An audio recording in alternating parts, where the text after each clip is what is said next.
Right.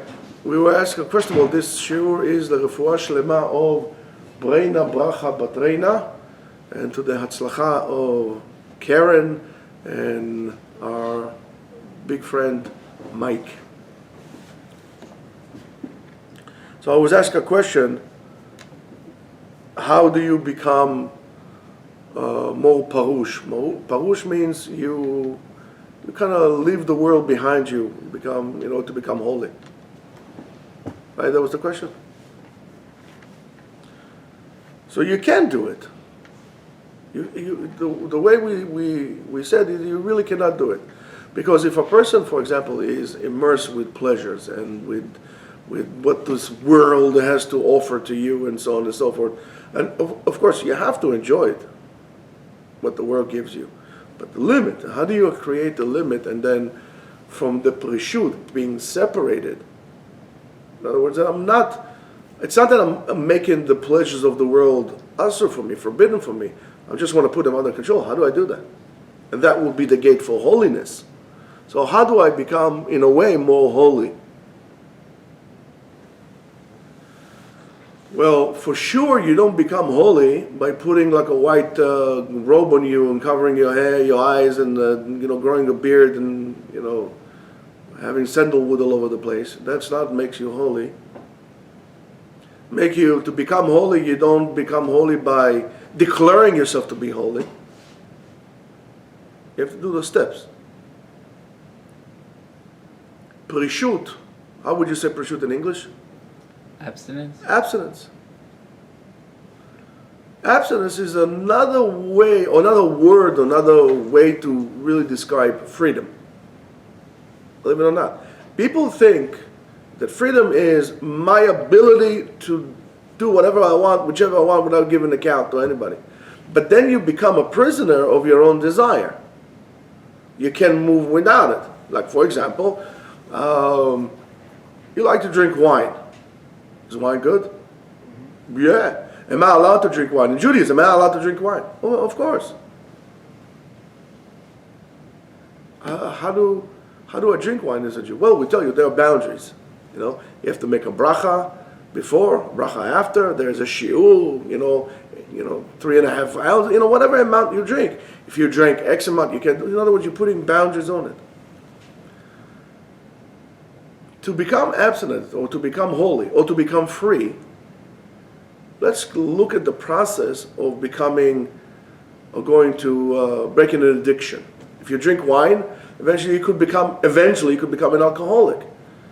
If you drink coffee, you can't do it in the morning without coffee. You drink, you drink wine, and so therefore, what used to be a one glass of wine is enough. All of a sudden, one bottle, just and so on and so forth. Anything. So there are two ways to do so. Either you go cold turkey, completely out, or you break it small into parts. Slowly you remove. But the slowly removing, you have to have an intent of why you want to do it, and you have to understand where you're going with it. I'm not taking away my freedom. I'm not taking away my pleasures. I'm trying to gain freedom. So I need to engage myself in a constant process of thinking. Why am I doing this and why I'm gaining out of it? And slowly remove something and substitute it with something else. You can't leave things in a vacuum. You can't leave empty spaces. When there's empty space, it would be filled in with something again. You need to control not only the removal, but also what you fill it in afterwards. Because if not, somebody else will. And whatever somebody else pours is not necessarily what you want. So if you remove the pleasures of the world, and that gives you pleasures, you have to substitute it with another pleasure that would give you ultimate freedom. One way, which is the best way, is to fill your life with Torah. Now, yes, it's very nice to learn a whole entire day, fully, blah, blah, blah, the whole entire thing. That's the ideal way to do it. That's like experiencing messianic time. When you sit down free of worries and sitting down and learn Torah. That's like Yemot HaMashiach. So when you come to Yeshiva and learn, you're experiencing Beze'er Ampin, you're experiencing the messianic time, the Yemot HaMashiach. Sitting down free to learn Torah. And why should I learn Torah? Because Torah gives it the most substance and in my life and meaning in my life. So if you remove one of your desires of the world, whether it's food, sex, drugs, whatever the world tells you it's okay for you to use, so you could become a bigger captive of the world. When you remove that, you need to put substance, volume, meaning in your life. And you need to see what gives meaning to your life. Based on that, start adding it. Sometimes you need to add more, sometimes you need to add less, sometimes it's little things, sometimes it's big things. Now, it doesn't make a difference if you fill that gap with rocks or you fill it up with little pebbles, as long as you continue filling up the gap, the void, with something that you decide to fill it in, you're on your way to freedom. Understanding. If you need to first define, it's like an enemy. You need first of all to define who is your enemy. And what are you fighting for? If I'm going to send you to a war without knowing what you're fighting for, you're going to fail. If there is a meaning to your fighting, you're going to win, and it has nothing to do with the numbers. It has to do with with what, if you know what you're fighting for. If you're fighting for your survival, or you're fighting to conquer your enemy and to rape all its women and and push all the men to the ocean like the Arabs wanted to do in 1967. Yes, HaKadosh Baruch Hu helped us without a doubt. And in 1973, HaKadosh Baruch Hu helped us without a doubt. But the main reason, if in the views of our world, in a secular view, why the Israelis won is because they were fighting for their lives, while the Arabs tried to take over and loot. So therefore there was no meaning to that fighting. That lasts only a little bit. All the pleasures of the world is supposed to give you a fuel for seconds. So therefore, and you know that you can't have enough fuel, so you have to add more and more and more. And the more you add, the more you become addicted to it. Where when you have a meaning, I'm fighting for my life. Meaning means to the rest of your life. So what would give you meaning to the rest of your life? That's what you need to introduce into your life. Well, that's already individual in bigger amounts and smaller amounts, but you have to keep on adding that, not taking that away. That's why there's a difference. If you are going to work to make money, is different than if you're going to work so you can learn. So if you're learning, if your goal, the whole goal is to learn, and you understand, listen, I have to go to work because I have to make some money to learn, you're going to stay focused and loyal to your idea, and ultimately you're going to say, okay, you know what, I have enough, I can continue learning. But if you're doing it for money, well, you know, if you're, and what we say, well, kesef lo yishba kesef. If you're choosing off the money, it's never going to be enough. You say, 1 million, then you want 2 millions. You're never going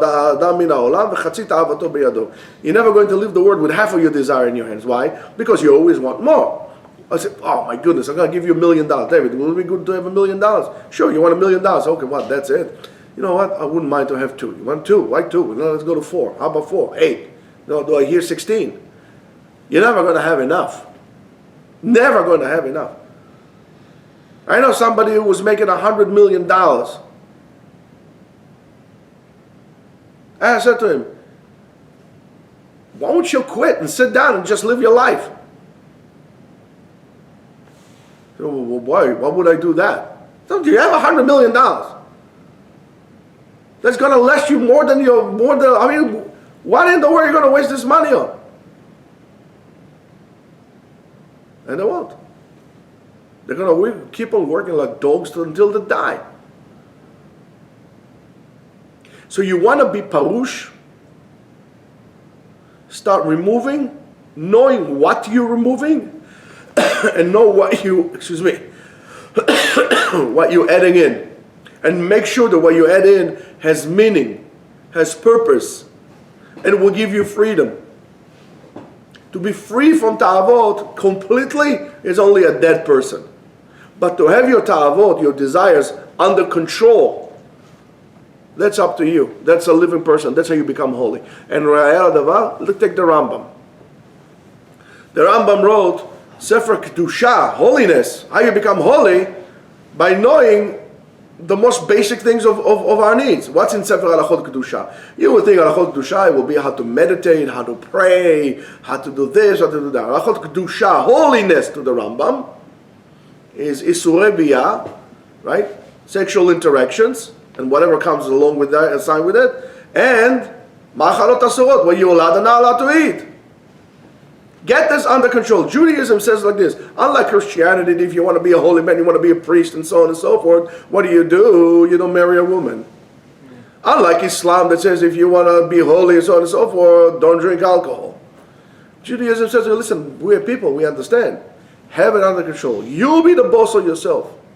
Put meaning into your life. So what does it mean, meaning into my life? When you eat, know why are you eating.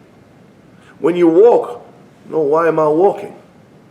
Put meaning in every actions that you do. Then you become, more control of it. You become abstinent, and as a result of that, you become holy.